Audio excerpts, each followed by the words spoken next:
जोहार, मैं आनंद कुमार और आप देख रहे हैं जनमन की बात। दोस्तों, झारखंड आंदोलन और झारखंड मुक्ति मोर्चा का एक समय बड़ा चेहरा रहे दो बार के सांसद शैलेंद्र महतो और दो बार सांसद रह चुकी उनकी पत्नी आभा महतो क्या झारखंड मुक्ति मोर्चा में जाने वाले हैं? ऐसे सवाल उठने लगे हैं कि क्या जेएमएम की नजर कोल्हान के कुर्मी वोट बैंक पर है और क्या ऐसा जमशेदपुर की लोकसभा सीट को बीजेपी से छीनने के लिए किया जा रहा है? क्या भाजपा अगले चुनाव में कोल्हान से पूरी तरह साफ हो जाएगी, चाहे वो लोकसभा हो या विधानसभा? तो ऐसी चर्चाएं क्यों हो रही हैं? शैलेंद्र महतो और आभा महतो दोनों पूर्व सांसद दंपति फिलहाल भाजपा में हैं, लेकिन हाशिए पर हैं, उपेक्षित हैं और ये उपेक्षा पिछले 2 दशक से जारी है। लेकिन लगता है कि अब महतो दंपति के सब्र का बांध टूटने लगा है। पिछले 2 दिनों में शैलेंद्र महतो और आभा महतो ने मुख्यमंत्री हेमंत सोरेन के साथ साथ उनके पिता और जेएमएम सुप्रीमो शिबू सोरेन और उनकी पत्नी रूपी सोरेन से मुलाकात की है। इसके बाद ही यह चर्चा शुरू हो गई है कि शैलेंद्र महतो और आभा महतो भाजपा छोड़कर एक बार फिर से जेएमएम का दामन थामने जा रहे हैं। दोस्तों, आपको बता दूं कि शैलेंद्र महतो झारखंड आंदोलन और झारखंड मुक्ति मोर्चा का एक बड़ा चेहरा हुआ करते थे। 1989 के आम चुनाव में जमशेदपुर संसदीय सीट से झारखंड मुक्ति मोर्चा के टिकट पर कांग्रेस के दिग्गज नेता चंदन बागची को हराकर शैलेंद्र महतो पहली बार लोकसभा में पहुंचे थे। 1991 में वे फिर जमशेदपुर के सांसद चुने गए और इस बार उन्होंने हराया बीजेपी के कद्दावर नेता अमरेंद्र प्रताप सिंह को। लेकिन 1991 में ही तत्कालीन प्रधानमंत्री पीवी नरसिंह राव की सरकार को बचाने के लिए हुए बहुचर्चित सांसद रिश्वत कांड में शैलेंद्र महतो का भी नाम आया। सीबीआई जांच में सरकारी गवाह बने शैलेंद्र महतो 1996 में अटल बिहारी वाजपेयी की पहल पर पत्नी समेत भाजपा में शामिल हो गए। भाजपा ने उनकी पत्नी आभा महतो को 3 बार 1998, 1999 और 2004 में जमशेदपुर सीट से लोकसभा का चुनाव लड़ाया। आभा महतो 1998 और 1999 में टाटा स्टील के सीएमडी रहे रूसी मोदी को हराकर 2 बार सांसद चुनी गई, लेकिन 2004 में झारखंड मुक्ति मोर्चा के सुनील महतो से हार गई। इसके बाद बीजेपी ने पति पत्नी की इस जोड़ी को हाशिए पर डाल दिया। 2009 के लोकसभा चुनाव में बीजेपी ने अर्जुन मुंडा को चुनाव में उतारा, जो 2 बार झारखंड के मुख्यमंत्री रह चुके थे। 2009 के लोकसभा चुनाव में वे जमशेदपुर सीट से चुनाव लड़े और जीत गए और उसके बाद 2010-11 के बीच में अर्जुन मुंडा एक बार फिर तीसरी बार झारखंड के मुख्यमंत्री बना दिए गए और उन्हें ये सीट खाली करनी पड़ी। उपचुनाव हुआ, डॉक्टर दिनेशानंद गोस्वामी भाजपा के उम्मीदवार बने, लेकिन वे कांग्रेस के डॉक्टर अजय कुमार से हार गए। उसके बाद आया 2014 का लोकसभा चुनाव।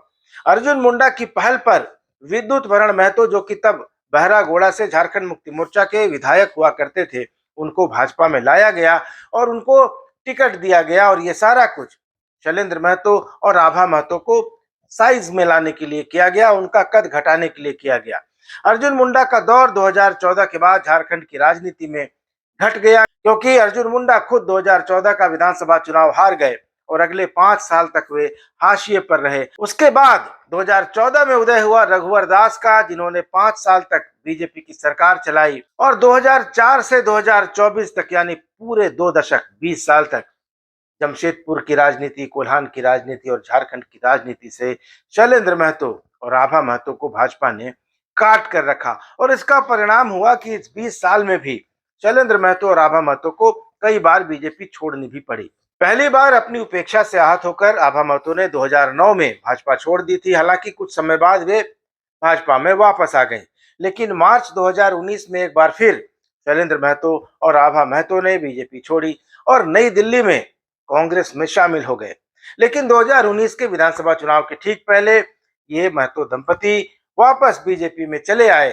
2024 के विधानसभा चुनाव के पहले भाजपा के सह चुनाव प्रभारी हिमंता बिस्व शर्मा ने जमशेदपुर में शैलेंद्र महतो के घर आकर शैलेंद्र महतो और आभा महतो से मुलाकात की थी और इसके बाद ये संभावनाएं जताई जाने लगी थी कि आभा महतो को बहरागोड़ा की सीट से बीजेपी का उम्मीदवार बनाया जा सकता है, लेकिन उन्हें टिकट नहीं मिला। बीजेपी ने वहां फिर डॉक्टर दिनेशानंद गोस्वामी को टिकट दिया, वे बुरी तरह से हार गए।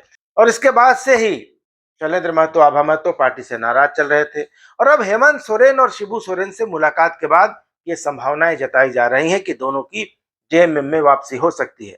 हालांकि मैंने जब शैलेंद्र महतो से इस बारे में फोन से बात की, आज ही बात की, तो उन्होंने कहा कि गुरु जी के परिवार से लंबा जुड़ाव रहा है। झारखंड आंदोलन से लेकर संसद तक हम साथ रहे हैं और इस नाते वे मुख्यमंत्री हेमंत सोरेन को नए साल और मकर संक्रांति की शुभकामनाएं देने गए थे, आशीर्वाद देने गए थे। और साथ ही गुरुजी और उनकी पत्नी उनसे भी मिले, आशीर्वाद लिया।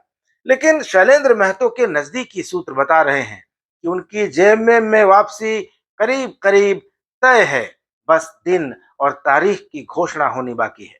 दोस्तों, शैलेंद्र महतो झारखंड की राजनीति में और खास करके कुर्मी समाज में बहुत बड़ी हैसियत रखते हैं।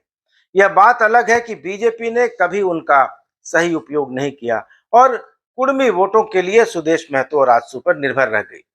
झारखंड, बंगाल और ओडिशा के कुर्मी जनजातीय दर्जे की मांग को लेकर लंबे समय से आंदोलन चला रहे हैं।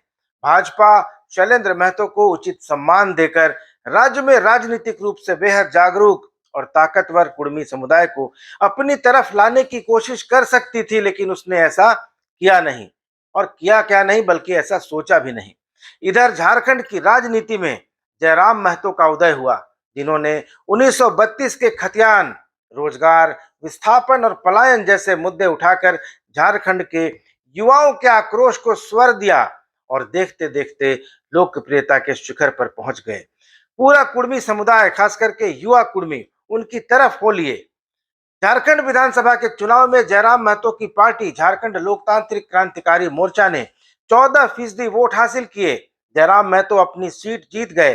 3 सीटों पर उनके उम्मीदवार दूसरे नंबर पर रहे। 25 सीटों पर जेल केम प्रत्याशियों ने 25,000 से ज्यादा वोट हासिल किए और भाजपा को चुनावी मुकाबले से ही बाहर कर दिया। आज हालत यह है कि कुर्मी भाजपा को फूटी आंख भी नहीं देखना चाहते। ऐसे में शैलेंद्र महतो और आभा महतो बीजेपी छोड़ देते हैं तो रही सही कसर भी पूरी हो जाएगी। दोस्तों, महतो दंपति के जाने से कोल्हान में जेएमएम का खेमा भी मजबूत होगा, क्योंकि चंपई सोरेन के जाने के बाद एक खालीपन तो आ ही गया है। शैलेंद्र महतो काफी जानकार हैं, बुद्धिजीवी हैं, झारखंड के इतिहास पर कई किताबें लिख चुके हैं और ये पूरा इलाका संघर्ष का रहा है, उनका झारखंड आंदोलन का रहा है। शिबू सोरेन के साथ वे झारखंड आंदोलन के फ्रंटलाइनर्स में रहे हैं। राज्य बनाने के लिए बेहद लंबा, बहुत कड़ा संघर्ष उन्होंने किया है। तो चंपाई सोरेन, सीता सोरेन, लोबिन हेम्ब्रम जैसे नेताओं के पार्टी छोड़ने से जेएमएम पर जो सवाल उठ रहे थे कि वहां पुराने नेताओं की इज्जत नहीं हो रही है, अपमान किया जा रहा है, उनका जवाब भी मिल जाएगा। हाल के दिनों में कोल्हान से भाजपा के कई बड़े नेता जेएमएम में गए हैं। इनमें पूर्व विधायक लक्ष्मण टुडू शामिल हैं। कुणाल सारंगी जो जेएमएम से आए, फिर बीजेपी में गए, फिर बीजेपी से जेएमएम में चले गए। सरायकेला से बीजेपी के टिकट पर 2 बार चुनाव लड़ चुके गणेश महाली हैं। इनके अलावा बारी मुर्मू और बास्को बेसरा भी हैं। और देर सवेर मधु कोड़ा और गीता कोड़ा भी भाजपा छोड़ेंगे ही, क्योंकि गीता कोड़ा ने बीजेपी में शामिल होकर 2024 का लोकसभा चुनाव लड़ा और उसके बाद विधानसभा का चुनाव भी लड़ा, लेकिन दोनों बार उनको हार मिली, जबकि उन्होंने निर्दलीय और कांग्रेस में रहते विधानसभा और लोकसभा सारे चुनाव जीते थे। इसलिए वे बीजेपी में कब तक टिकेंगी ये कहना मुश्किल है। तो ले देकर कोल्हान में बीजेपी के पास अब सिर्फ रघुवर दास और अर्जुन मुंडा बच गए हैं। दोनों का करियर ढलान पर है। मुंडा 2014 का विधानसभा चुनाव हारे, फिर 2024 में लोकसभा का चुनाव हारे, फिर उनकी पत्नी 2024 में विधानसभा का चुनाव हार गई। रघुवर दास 2014 से 2019 तक लगातार 5 साल सरकार चलाने वाले अकेले सीएम तो कहे जाते हैं, लेकिन उनके मुख्यमंत्री रहते बीजेपी सत्ता से न केवल बाहर हो गई, बल्कि चुनाव दर चुनाव उसकी सीटें भी घटती जा रही हैं। 2019 में बीजेपी को विधानसभा की 25 सीटों पर जीत मिली और 2024 में ये घटकर 21 सीटों पर आ गई। तो अगर ऐसे में शैलेंद्र महतो और आभा महतो भी जेएमएम में शामिल हो जाते हैं, तो भाजपा के लिए कोल्हान में आने वाले चुनावों में लोकसभा और विधानसभा की एक भी सीट जीतना मुश्किल हो सकता है। तो दोस्तों, आप इस बारे में क्या सोचते हैं कि क्या शैलेंद्र महतो और आभा महतो अगर झारखंड मुक्ति मोर्चा में आ जाते हैं तो कोल्हान में इसका जेएमएम पर क्या असर पड़ेगा? क्या बीजेपी को मुश्किल होने वाली है? क्योंकि विद्युत महतो जो यहाँ से सांसद हैं, उनके बारे में कहा जा रहा है कि अब उनको अगले चुनाव में यानी 2029 के लोकसभा चुनाव में टिकट नहीं मिलेगा।